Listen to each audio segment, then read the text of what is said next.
Hi everyone, my name is Ivy. I'm the host of the Canada Immigration Info channel. I would like to start by saying, how are you guys doing? I'm doing awesome and amazing as always, and I hope you and yours are doing also.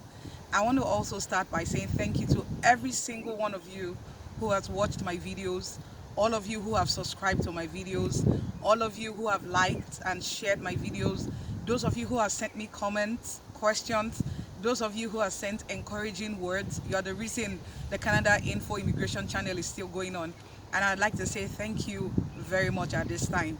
In this video, I'll be talking about the benefits of immigrating to Canada as a permanent resident. Canada has so many immigration channels through which you can come into Canada, but today I'm going to be focusing on coming to Canada, the benefits that you receive as a permanent resident in Canada.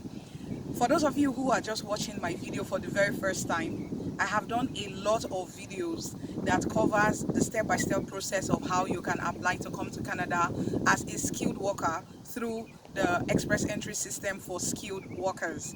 I also did a video that talked about, is immigrating to Canada for me, the benefits and the challenges. So if you haven't watched that video, please take time out to watch that video. If you watch the video, my video on is immigrating to Canada for me, benefits and challenges, and your answer to that question was yes, immigrating to Canada is for me, then here is the right place for you to be. Very quickly, I'm going to jump into the benefits of immigrating to Canada as a permanent resident. I've taken my time to outline about 15 or 16 items that will break down for you what you stand to gain and what you stand to enjoy, you and your dependents, if you immigrate to Canada as a permanent resident. The first point on my list is the standard of living in Canada. In 2016, the UN ranked Canada as the ninth out of 200 countries that has the highest standard of living. And this measurement of the standard of living has to do with the ability of the country to provide the basic amenities for its citizens. It also has to do with the ability of the country to have a good economy. For a country to have a good economy, it means that they are able to provide certain resources and basic amenities for the citizens. And so this is one of the benefits that Canada has. It has a very high standard of living for its citizens. In Canada, you'll be sure that you will not go hungry. That's one thing in Canada, because there's work and opportunities for everybody. If you want to work and put in the work, there's work available for you to do, and this ensures that you and your family is taken care of. Even people go out of their way to take care of extended family just by what they earn here in Canada, because the standard of living is really very high. And think about the ripple effect of what this has, living in a country that has a very high standard of living. It reduces the crime rate in the country because everybody is comfortable. 95% of the people are comfortable. I mean, what more are you asking for? And so this creates a safe environment for everyone to stay in. This creates a sane environment for everyone to stay in. This reduces the amount of angry people you have on the street. I mean, because everybody is busy, relaxing, enjoying their life. The basic amenities of what they want for themselves and their children are provided for. So what more are you asking for? The standard of living is one key factor that you enjoy if you come to Canada as a permanent resident. Another benefit of coming to Canada as a permanent resident is the medical health insurance. Now, if you come to Canada as a permanent resident, the health insurance benefit is available for free for you and all of your dependents. Once you arrive in Canada, 3 months after you arrive, your health insurance card would arrive in your mail. And that health insurance card you can use as a material to walk into any clinic or any hospital and present, and you are attended to, you and your dependents. I've come across some people here in Canada that don't have the health insurance, and trust me, it's really very expensive because Canada has state-of-the-art health infrastructures and facility, and so it's really expensive to get healthcare without having health insurance. The health insurance is funded by the government, and it's taken care of for you and your dependents. And think about children. Children are growing and they always have different issues that they come across as they grow through different stages of their life.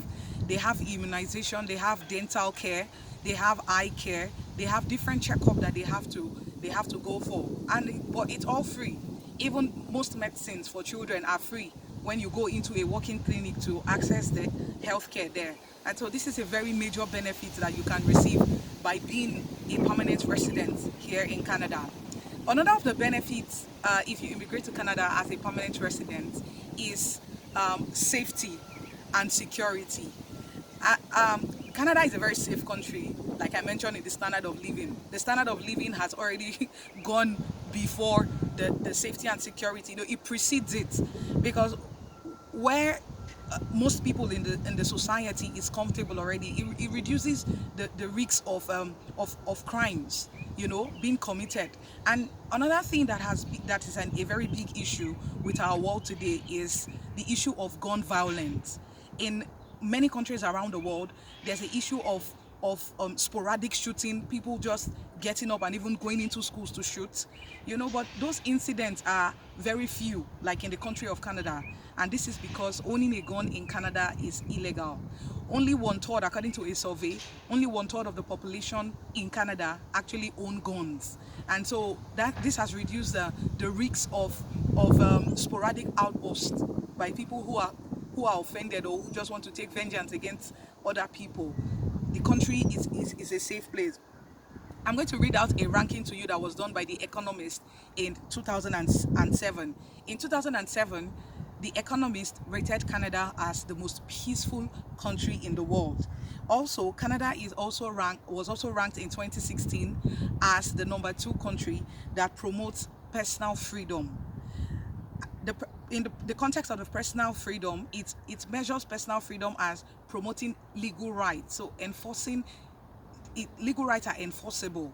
If you have any issues, you can go into a law court and you're sure that your issue will be fixed for you. It also promotes individual freedom. It promotes social tolerance also. And so all these are things that makes Canada a very safe and secure country for you and your dependents, especially for your kids. Because imagine your kids walk to school every day. You want to be sure that your kids are coming back to you unscathed and unscratched. You don't want to have any issues with your kids going back, and then you hear stories like we hear in some countries that happen. Those kind of issues are things that rarely happen here in Canada, which makes the country a very safe country to be in. Another benefit of coming to Canada as an immigrant is the growing economy. So Canada's economy since 2016 has been growing by 4.3%, and this continues to grow. The IMF and the World Bank rated Canada as the 20th out of 25 richest countries in the world, and that is a very good figure. Also, Canada is a very powerful country, and it's a member of the G8. It's also a member of the OECD. The OECD here is the Organization of Economic it's the Organization of Economic Cooperation and Development. That's what the OECD is. Canada is a member country of these great organizations, and so it's a growing economy. Everybody contributes their quota in the economy. Immigrants also contribute a large portion of the growth of the economy. The per capita income in Canada is very high per household, and so these are all benefits. These are all things that you enjoy as being a member of this society called Canada. Another benefit that Canada has is the immigration channels through which you can come to Canada. And so that's what my channel focuses on. It focuses on the immigration programs that the government of Canada has put in place in order to help people from all over the world who want to immigrate into Canada. In my previous videos, I focused on how you can immigrate to Canada as a skilled worker. What I'm going to do subsequent videos that are going to address how to come to Canada through the provincial nomination program. So that is a separate program through which you can come into Canada. There's another program that is called the Federal Skilled Trades Workers Program. It's also an immigration program process. And then there's another one that is called the Canada Experience Class. So you can choose either of these ones to immigrate through. But the umbrella under which all of these different programs sit is the Express Entry System. I explained the Express Entry System in details in my previous videos. And so if you've not watched them, I'm putting all the links to my previous videos in the bottom comment section of this video. Feel free to access it. And when you click on those links to watch the videos, I also have links, government links, that will direct you straight to the Canada government immigration website, where you can also access information that would also help you with the process. Very briefly, I'm just going to give you an overview for those of you who don't know about these programs. Now, the Express Entry System is an immigration system that was created by the Canadian government. The Express Entry System is online. Everything is online. And so you can either choose which program, depending on what your qualification is, you can choose which program you want to come under. I personally came under the Skilled Workers Program because that was what I qualified for. I am a chartered accountant, and so that was what I came under. My spouse is HR professional, and so that was what we qualified under. We came through the Skilled Workers Program. Another of the programs is the Provincial Nomination Program. The Provincial Nomination Program is different provinces that it gets immigrants, different provinces open up applications for prospective applicants to come through. And so if you're interested in settling in a particular province, you can go for the Provincial Nomination Program, but you still have to have an Express Entry System profile. And so because the Express Entry profile is the umbrella that covers all of these programs, you still have to have an Express Entry profile, and you have to meet the minimum requirement of the Express Entry profile in order to qualify for the Provincial Nomination Program. The difference between the Provincial Nomination Program and the Skilled Workers Program is that for the Provincial Nomination Program, each province nominates candidates based on their occupation. So they do an evaluation of their labor market. Each province does an evaluation of their labor market, and they determine which occupation is most needed in the province at that particular time. And so the types of occupation they would invite people at a particular time, for example, this month, might be different from the occupation they would invite people for in September. And so you always have to constantly check the website of each province to see when your profession will come up, because it's only those specific professions that they accept applicants for at that particular point in time.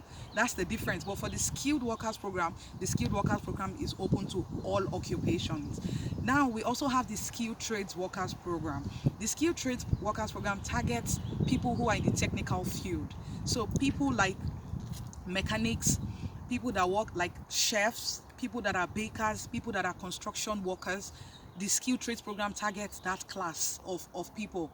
You really don't need a formal education in order to apply through the Skilled Trades Workers Program. And the government, like from my research, I found that the government targets the Skilled Trades Workers Program 2 times in a year. And the score that you have to get, because the Express Entry System is a comprehensive score ranking system. It scores you depending on your factors like your education, your age, your English proficiency score, your work experience. It scores you based on all of those factors and gives you a certain point. For the trades, the points that you need to get in order to be invited is much more significantly lower than you need to get for the skilled workers, because the skilled workers, you have to have formal education, and the higher your formal education, the higher your points. That's how it works. And so all of these systems are what the government of Canada has put in place to encourage immigrants to come into the country, because they've recognized that immigrants help to develop the country, because these are people that have wealth of experience coming from different countries, people that have different cultures, they have different systems that they've gone through, different exposures that they've gone through, so they have different things to contribute to the society. And the government of Canada recognizes this, encourages it through the immigration systems that they've made available to you. If you want to know more about this program, please feel free to watch all of my videos, and I've put the link in the comment section down below. The next benefit of coming to Canada as an immigrant is this: Canada is immigrant friendly. There was a survey that was carried out, and it was said that out of the 37.5 million Canadian people, 20% are immigrants that come from different countries. I mean, like different countries. I remember when I first came into this country and I used to use the busing system. I used to meet people of different colors. Like, you don't even know where people are from. People speaking different languages, it was so interesting and very exciting. And then nobody is judging you, because when you come into a country for the very first time, you have to settle in. And in you settling in, you have to go in contact with different organizations. So for example, you want to obtain your driver's license, or for example, you have to take your kids to put your kids into school. You come in contact with different organizations, different service organizations. No single of those people that work there, at least for me, from my experience, I never received any kind of cold behavior or unaccepting behavior. Everybody is so welcoming, everybody is so kind. So it's an immigrant friendly country. I will give you statistics because I always love statistics. It makes the picture clearer for you. One body carried out a survey, and they ranked Canada as the third out of 148 nations in the social capital sub-index. The social capital sub-index, it measures the strength of personal relationships, social networks, social norms, and civic participation. So how the social network is, even in your neighborhood, how the social network is in your workplace, how the social network is in the schools. How is it? How is the receptiveness of other people to your culture? And from what I've seen so far, I've been here since 2018. It's not judgmental at all. Everybody recognizes where you come. They are intrigued. They want to know about where you came from. It's not like anyone is putting you down, which is very encouraging. It's a safe environment for our kids to grow up in. And one of the things that the government of Canada has put in place in order to help immigrants who are coming into the country to settle in properly is pre-arrival services. I attended a lot of those ones before I came here, trust me, because I love research. I love to do research. And so I researched a lot of those organizations, and I subscribed, filled out the application to join those programs before I came to Canada. Those programs teach you what to expect. They teach you about the culture of Canada. They teach you about the workplace culture in Canada. They even help you write your resume. They help you write your cover letter. They tell you what to expect. They tell you things you should do. Once you come in, what's the first thing you do? How to get your driver's license, how to register your kids for school, the services that the government of Canada has in place to help immigrants. It's so helpful when you attend those programs. A country that wants you to succeed by you coming in. It's not just, it's from what I've seen in my own personal experience and in my opinion, it's not just about you coming in and to add to the economy, contribute your own quota to the economy and make the economy flourish. The country is concerned about your well-being, and is concerned about the well-being of your dependents and of your immediate family. They have things like that they call like super parents visa, super grandparents visa. So it's easier for your parents and your grandparents to come visit you or to come visit the kids, just so that you are able to blend in, you're able to glide into the culture without having too much cultural shock, which many people experience. When you go to a new place for the very first time, you experience cultural shock because it's an environment that you're not used to. It's not very easy for you. It's not very easy for the kids. But for us, in my own personal experience, when we came here, once we came here, the next week I was already on buses, I was already on trains, going to see recruiters to get jobs. All I needed to do was just plot the address I was going into my Google map, and zoom, it tells me the bus to enter, it tells me the train to enter. I was everywhere. When I tell people I just came into Canada last week, they don't believe it. I just came into Canada last week because I was everywhere. Why? It was because I prepared myself before I came in here. And how did I prepare myself? All those tools were already made available for me to be successful by the Canadian government.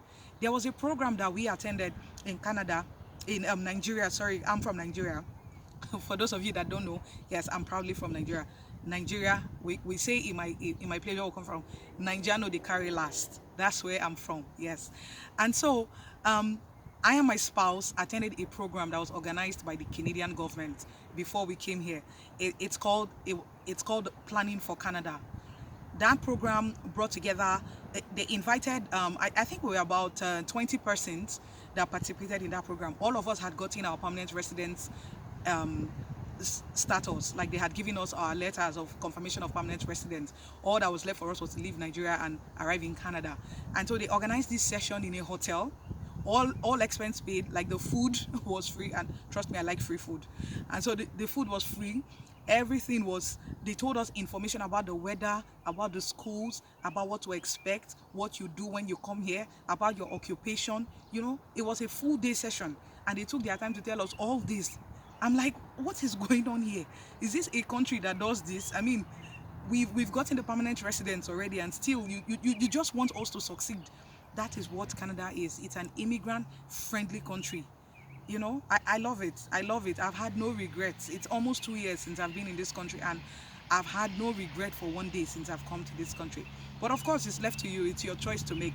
These are just my own experiences that I'm sharing with you.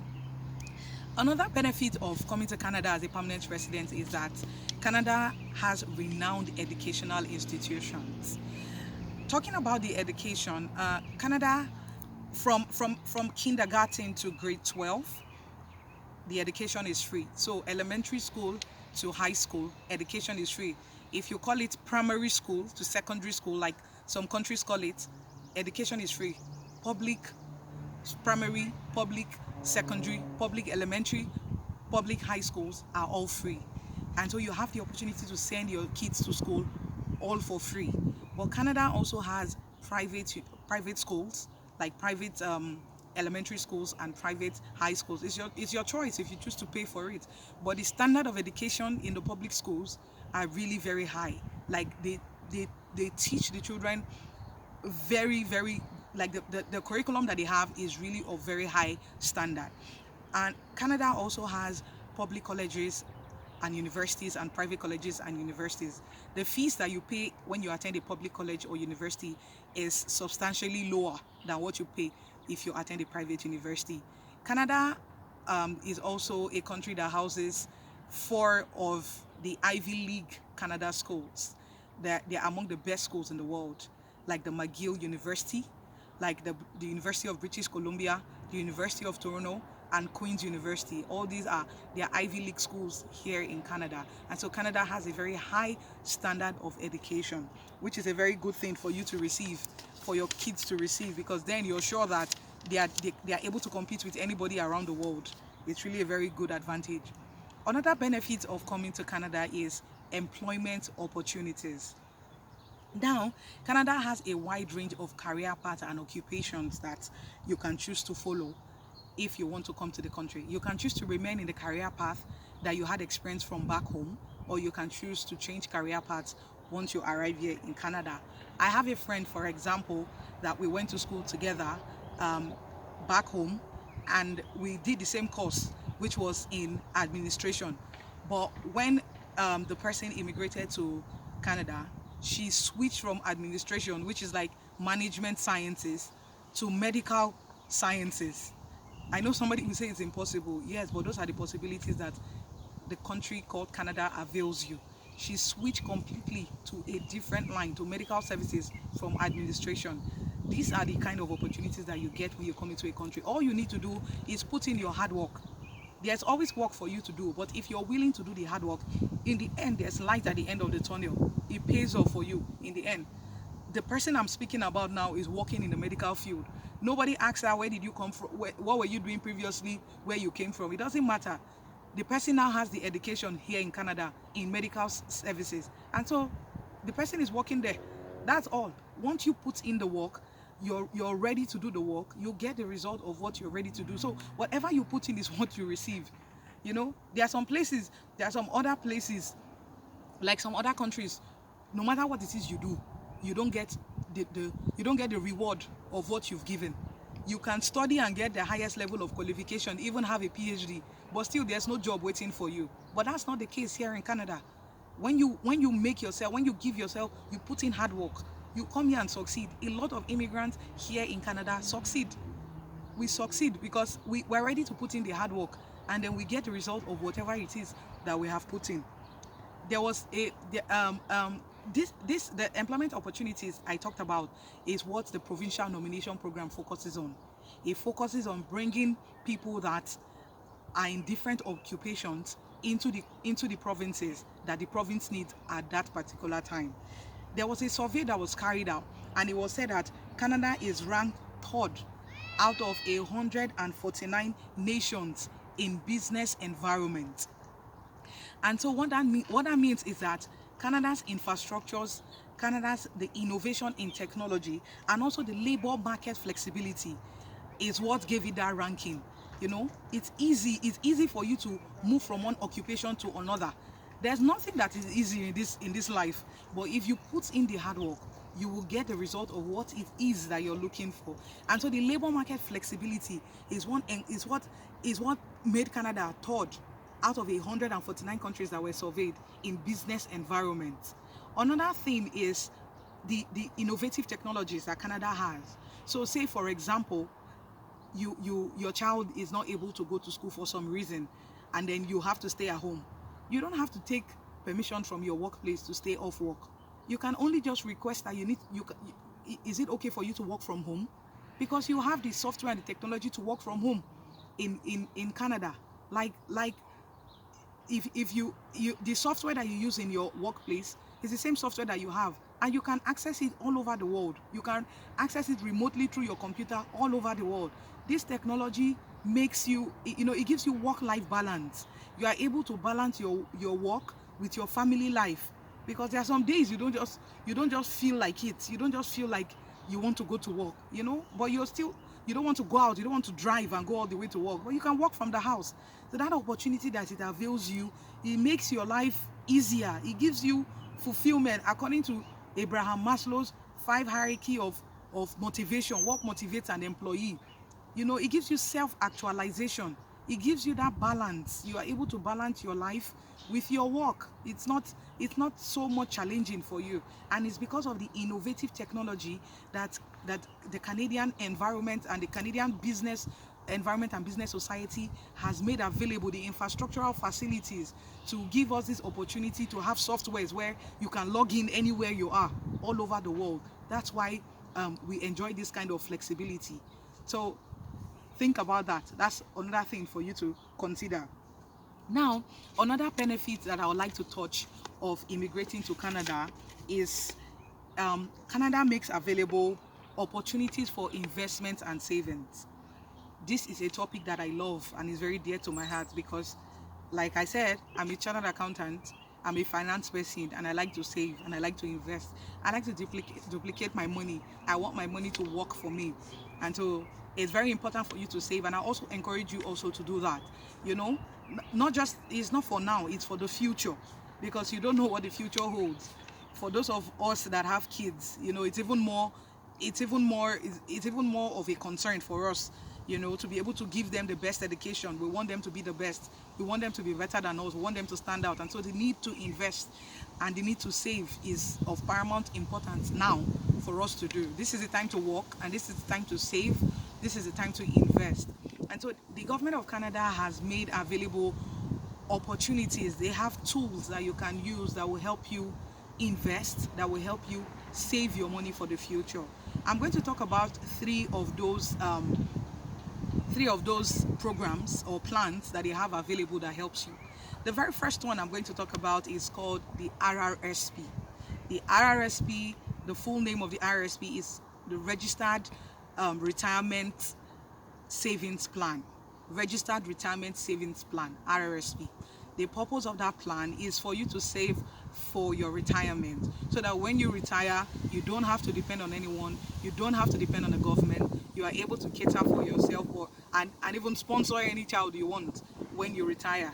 That's what that plan is for. Now, what this plan entails is that once you're working as a working person, you open an account for this plan. So you open an RRSP account, and that RRSP account, you can give it to your employer, or if you're a self-employed person, you can contribute into that account pre-tax.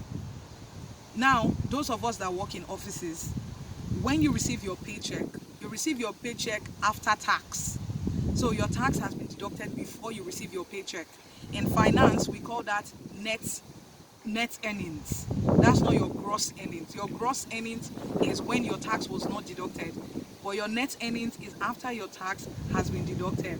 And so with the RRSP account, you can contribute into that account pre-tax. That means from your gross earning. You can tell your employer. So say for example, if you're earning $5,000 in a month, and you want to contribute into your RRSP account, you can tell your employer, hey, please contribute 10% of my earnings into my RRSP account every month. 10% of 5,000 is 500. It means you will only be taxed on $4,500. You wouldn't be taxed on $5,000. If you did not have an RRSP account, you would have been taxed on $5,000. But now your savings into your RRSP account has helped you to reduce the taxable income, what the taxes can go on. And if you're familiar with Canadian taxes, is very high. And so what you will receive net of your earnings will be very small compared to what your gross earning is. So the RRSP avails you the opportunity to save from your gross earnings, and it helps you to save more, and it also reduces your tax at that point in time. But the question now is, does it really reduce your tax?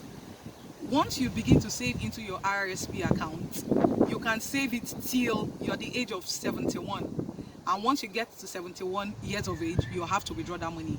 But any point in time when you're saving in your RRSP, you can withdraw that money. But the thing is that once you withdraw that money from the RRSP, it will be taxed at that point. So in finance, we call that deferred tax, meaning it's a future tax. It will not be taxed now, but it will be taxed in the future.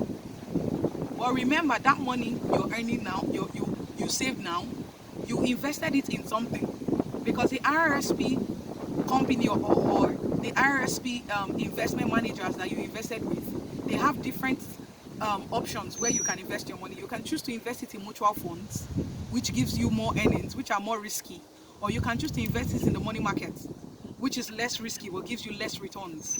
And so it's your choice. So the money grows, but upon withdrawal of that money is then taxed, but at least you can save more. Another benefit of that account is if you're employed, your employer matches that savings up to a certain percentage of your gross income. So some companies, for example, will match whatever you're contributing with like a maximum of 5% of your 5,000. And so that's like free money you're getting, which you wouldn't have gotten if you did not have an RRSP account. And so an RRSP account is a very good incentive for you to use to save. The government of Canada has that plan to encourage you to save and to invest for your future. Another of the plans that the government of Canada has is the TFSA account. The TFSA means tax-free savings account. That is an account where you can save your money. So, but the money you're saving in your tax-free account has already been taxed, because that's the money you received from your employer net of tax. So it has already been taxed. Out of that money you received as your earnings, as your net earnings, you take a portion of it and you put into your tax-free savings account, and you ask your tax-free savings account manager to invest it in mutual funds. Any earnings that you get from mutual funds on that money, even when you withdraw it, because the money is already taxed, is a net tax earning that you deposited in your TFSA account, and so that amount has already been taxed and will not be taxed anymore. And so once you receive that money in your TFSA account, you can choose to withdraw the money at any time and it will not be taxed. The only money that is taxed is the money you contributed, which is the capital. But any growth on that money, any earnings on that money will not be taxed. That is the good thing about the TFSA account. And so that's another tool that is available for you. Lastly, I will talk about the RESP account. The RESP account means the Registered Education Savings Plan account. That is an account that the government of Canada has. That's a plan that they have in place where you can save money for your child's education in the future. And so once you open that account, you contribute a certain amount to it every month, bi-weekly, weekly, whichever way you choose to do it. And at the end of every year, the government adds a contribution to that plan. and so it keeps growing and growing and growing. But you cannot withdraw that money except to use the money for your child's education. If you withdraw that money and you don't want to use it for your child's education, the government is going to remove all the additions of what they have added previously to that account. And so that's another vital tool that you can use to save for your child's college education or university education. So you see, there's so many opportunities for you as a permanent resident in Canada. Another benefit to come to Canada as a permanent resident is that the government has programs in place for you to buy your first home. The government of Canada has mortgage plans in place. What mortgage is that you approach a bank and you have a down payment that you want to buy a home. So let's say for example, you want to buy a home of 500,000, and you approach a mortgage broker and you say, I want to buy a house of 500,000. The first question you will be asked is, how much do you have as your down payment? Because you have to put a certain amount down. We can't just give you mortgage if you don't have a certain amount down. And so the amount that is required for you to put down as your down payment is between 5% and 20% of the price of that house. And so between 5% and 20% of 500,000, you need to have that ready as your down payment. And so once you have that amount, the 5%, then you can approach a mortgage broker, and then you can begin to discuss the possibilities of you getting approved from an institution like a bank that gives you the loan to buy the house. That is how the mortgage process works in Canada. And so one tool that the government has in place to help and assist first-time home buyers like us who are just new to the country is you can withdraw from your RRSP account. You can withdraw from your RRSP account, and when you withdraw from that account, it will not be taxed. So remember what I said previously, that your RRSP account is taxed when you withdraw. But if you withdraw it in this case to buy your first home, then it's not taxed because it's for a purpose. But the thing is, any amount you withdraw from that RRSP to buy your first home, you have to pay back that money to your RRSP over a space of 15 years. And the maximum amount you can withdraw from your RRSP account for you and your spouse is $35,000 each, which is for a family $70,000. So you can withdraw, I can withdraw $35,000. My husband can withdraw $35,000 from our RRSP account in order to buy our first home. Is that not amazing? That's very amazing. You know, that way we don't even get taxed when we withdraw that money, but we have to pay it back over 15 years. But it's very helpful. Another thing the government has put in place to help first-time home buyers is they have a program where the government supports you with additional 5% of the price of your home you want to buy. 5% or 5 to 10% of the home you want to buy. The government of Canada has that available for you. How that works is, depending on what your income is, you can afford a home. So say for example, if the gross income for you and your spouse is $120,000, you can buy a home of $600,000. And depending on whether the house is new or the house is old, the government gives you either 5% or gives you 10%. So if the house is old, they give you 5%. If the house is new, they give you 5 or 10%, depending on your situation at that time. All these are tools and incentives that the government of Canada has available to help you as a new immigrant to purchase your first home. Now, another thing I would like to talk about that is a benefit of immigrating to Canada as a permanent resident is each of your dependents that are less than 18 years of age are entitled to what is called the Canada Child Benefit. This is an amount of money that the government of Canada pays to your dependents less than the age of 18 years every month in order to support your child care expenses. We that have children, we know that to take care of kids are very expensive. I mean, just to buy their clothes is really expensive because they keep growing, you know, and they want to eat different things. They don't want to eat what you eat. You know, it's very expensive to take care of children. And so as a result of that, the government of Canada supports you, but that depends on your family income. So depending on your net family, on your gross family income that you earn, the government of Canada calculates what your child care benefit would be for each child. So they pay you for each child, and you get that money every month. And this is one thing I love about the government of Canada. All of these benefits I've talked about now. There's another benefit also, which is the dental benefit. But the person has to be a very low income earner. Like you have to earn, I think, less than 21,000 or 30,000 to be able to qualify for that dental benefit, where you can go into to see a dentist and you don't have to pay. And trust me, dentists are very expensive here in Canada, very, very expensive. And so that's another benefit. And another benefit is also GST and HST. GST is like sales tax. That's the tax you pay when you purchase an item. So for example, if you go buy a shirt, for example, depending on the province where you live, you pay a certain percentage as sales tax on that item. So in Ontario, the sales tax is 13%. So 30% plus the cost of the item you're buying, that's what you pay for that item at the point of purchase. In Alberta, for example, the sales tax is 5%. Depending on the province you reside, the sales tax is different.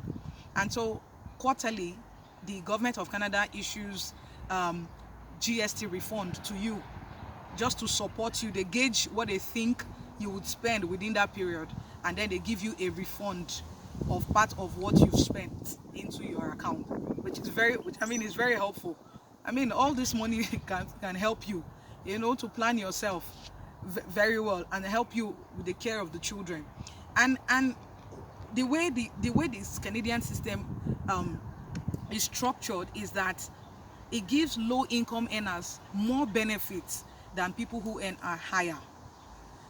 This is done in order to bridge the gap between the rich and the poor, which many countries experience. The gap between the rich and the poor in some countries is so wide, and this increases the crime rates.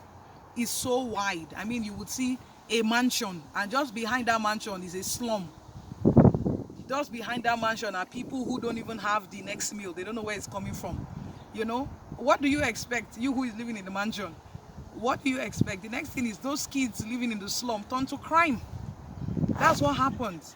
But with the structure of the Canadian system, it gives more benefits. So it gives more money to people who earn lower, and those who earn higher pay more tax. That's how it works. So people who earn less are in a lower tax bracket, while people who earn higher are in a higher tax bracket. And so if you earn higher, you pay more tax. If you earn lower, you pay less tax. This bridges the gap. And if you earn lower, you get more benefits. This bridges the gap. It's very important for us to consider all these factors. And this is the reason I'm making this video, in order to let you know that these are the benefits you enjoy when you are a permanent resident of Canada. I'll also talk about athletics. Those are out of the many opportunities that Canada offers you is athletics for your kids or even for yourself. For example, I always like to use myself as an example. I've always loved soccer. Growing up, I would have loved to do soccer as a profession. That was my first choice of profession, given the opportunity. If I had the opportunity, I should have been a professional soccer star. But it didn't pan out for me. But this environment in Canada has given me the opportunity to guide my child in that path. I've registered him in a soccer academy, and he's going for trainings and going for matches. I see the prospects and I see the future. It has given me that opportunity. Even I myself, I play soccer on the weekends, with a team. I play soccer on the weekends, and I'm looking to become a soccer coach. Those are the labor market flexibility, occupational flexibility. You can choose to change your career path when you want. The opportunity avails you, but remember, you always have to do the work. You always have to do the work. Canada is a naturally beautiful place. It has so many beautiful places. The popular Niagara Falls is a wonder. I was there just a couple of months back, and it's a very beautiful spot. Canada is a very beautiful place to be in. These are all the benefits and the sceneries that you will enjoy once you come to Canada as a permanent resident. I would like to close on this note by saying that Canada is a lion that doesn't roar. Canada is a member of the G8. It's a member of OECD. Well, you don't hear Canada's voices around. It's a lion, but it doesn't roar. Canada has a lot of opportunities for immigrants, for permanent residents, even for its citizens.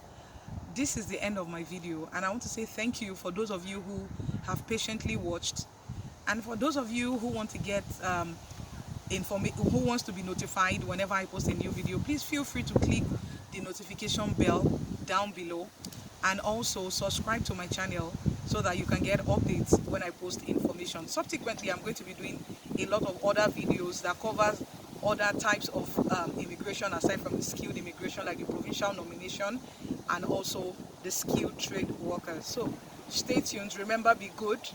Always show kindness to anybody you meet, whether it's a stranger. Show love. One drop of love has a ripple effect that goes around the world. When you show kindness to one person, the next person shows kindness to the other person.